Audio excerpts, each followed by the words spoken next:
wabarakatuh. Perkenalkan, nama saya Ahmad Rifki Ramadan dari kelas 11 IPA 3 nomor absen 1. Perkenalkan, nama saya Azhariatul Zulfa dari kelas 11 IPA 3 nomor absen 3. Nama saya Fadil Muhammad dari kelas 11 IPA 3 absen 12. Saya Syafani Fitri Arianto, kelas 11 IPA 3 absen 21. Saya akan melaksanakan praktek tentang membran sel, yaitu tentang transport membran bersama kelompok saya. Untuk percobaan yang pertama yaitu tentang difusi. Di sini kita pakai teh celup yang kita masukkan ke dalam air biasa tanpa diaduk atau digoyang-goyang.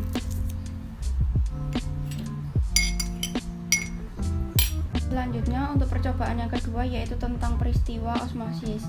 Kita ambil irisan kentang yang sudah dipotong dengan ukuran 0,5 cm.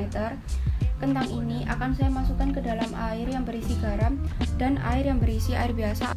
Sebelum dimasukkan di dalam gelas, saya akan menjiplak atau mengukur diameter kentang di atas kertas.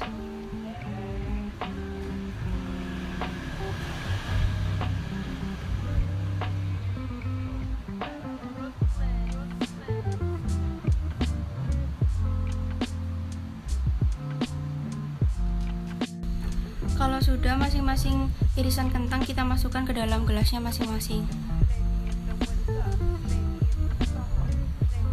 Tunggu hingga 15 menit.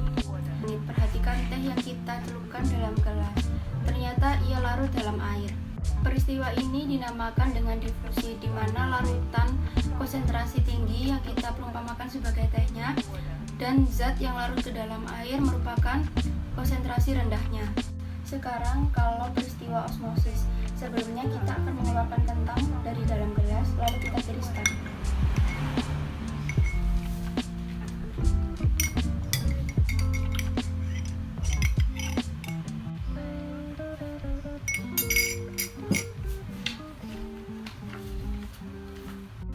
Kalau sudah, perhatikan kentang yang kita masukkan ke dalam air garam bertekstur lembek atau lentur.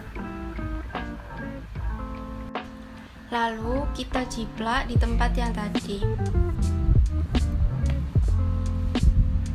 Kita sentuhkan di salah satu sisinya dan kita perhatikan. Dia lebih kecil daripada yang pertama. Dan kalau air yang biasa, kita lihat dia agak lebih besar sedikit dari yang awal dan dia tetap keras. Osmosis adalah perpindahan air dari larutan hipotonis ke larutan hipertonis melalui membran semipermeabel. Saat kentang direndam dalam larutan garam 10% dan 20%, akan terjadi perpindahan air secara osmosis dari sel-sel kentang keluar menuju ke larutan. Perpindahan air ini terjadi karena sel-sel kentang hipotonis terhadap larutan garam yang hipertonis. Untuk kentang yang direndam dalam air biasa, peristiwa yang berkebalikan terjadi. Air dari larutan masuk ke dalam sel-sel kentang karena sel-sel kentang hipertonis dibandingkan air. Akibatnya ialah isi sel bertambah. Inilah yang menyebabkan kentang menjadi keras dan beratnya bertambah.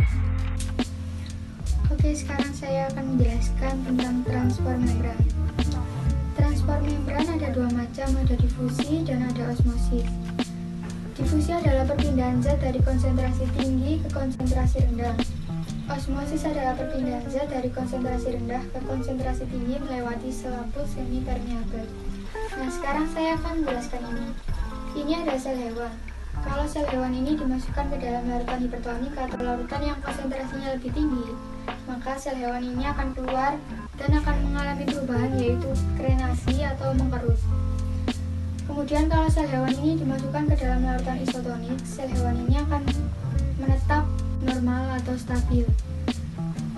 Lalu kalau sel hewan ini dimasukkan ke dalam larutan hipotonik, sel hewan ini juga akan mengalami perubahan, yaitu akan mengalami lisis atau pecah.